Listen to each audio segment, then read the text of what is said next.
Yeah, just the unfortunate timing of it. Patti ropes that one, 85-4, rips that one, and that's going to be down. Ethan Patti making his way into second base. Here comes one run. Here comes a second run. Ethan Patti poking that one into the left field gap, and he's got himself. There's that celebration. There's the crane. Loving Seen it all week. It took a while for Georgia Jackets, despite what the scoreboard said, to get that first hit of the game. It comes from Hatcher Chandler.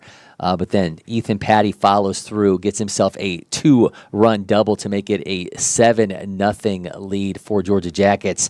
I'm looking no further than Ethan Patti when it comes to player of the game. Yeah, it makes the most sense to me as well, and especially because he came out and pitched in this game as well, coming in relief and just holding it down. He didn't strike anybody out, but he did go through 1.1 innings, only gave up 1 walk, held himself together pretty well, and then when those conditions just got too bad, it just made sense to pull him. But Ethan Patti, huge to come out. Second hit of the game is an RBI double that I think made it 5-0. So it was certainly a big moment for him and a big moment for Georgia Jackets.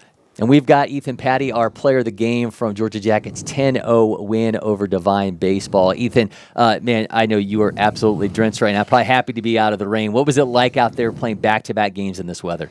It was extremely hard because the rain makes the ball very, very slick. Everything about you is wet, but you got to just keep that mindset of it'll be done soon, and sometimes things aren't going to go the way that you want it, but just trust God, and He'll keep you safe, and you're good. So you guys offensively took advantage of some opportunities presented by Divine Baseball, had a whole lot of walks, but then you guys waited for that first hit.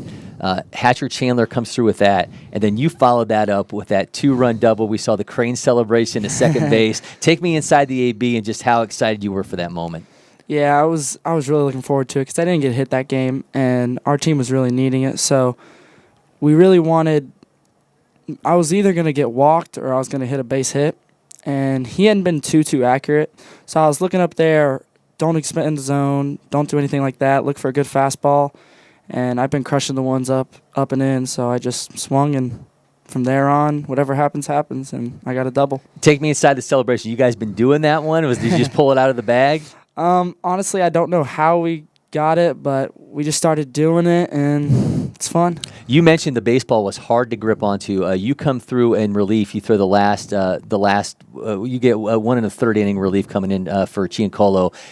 The first few pitches you threw, and it looked like they sailed on you a little bit. You mentioned it being. Tell me about that process of just being like, I got to find something that works for me. Yeah, so I was originally going to throw full speed and see how that was working, and it worked for about a batter or two, and then it was very, very hard to grip. Balls were wet, nothing was dry, and I tried to dry it off, but it just doesn't work. So I tried to tone it down a little bit, see if I can grip the ball more, and it helped a little bit, but it was still very hard to just throw. What's the messaging then when you guys go out there? It's like, hey, don't throw any breaking balls. Just rely on fastballs and change-ups, and let's not try to do anything crazy? Our coach actually didn't say anything. He says he wants us to rely on ourselves, and it was actually me and the catcher that were calling the pitches. But he says we know each other. He trusts us. Good team, and good things will happen. I got to ask you while we've got you here, Mount Perrin 2029, we've got you locked in for junior feature games this end of this summer. How excited are you to be back for that event? I'm extremely excited because last year I didn't make it, and I've been working really hard. I actually got a batting cage in my backyard for a birthday present. Nice. And I've been just grinding back there.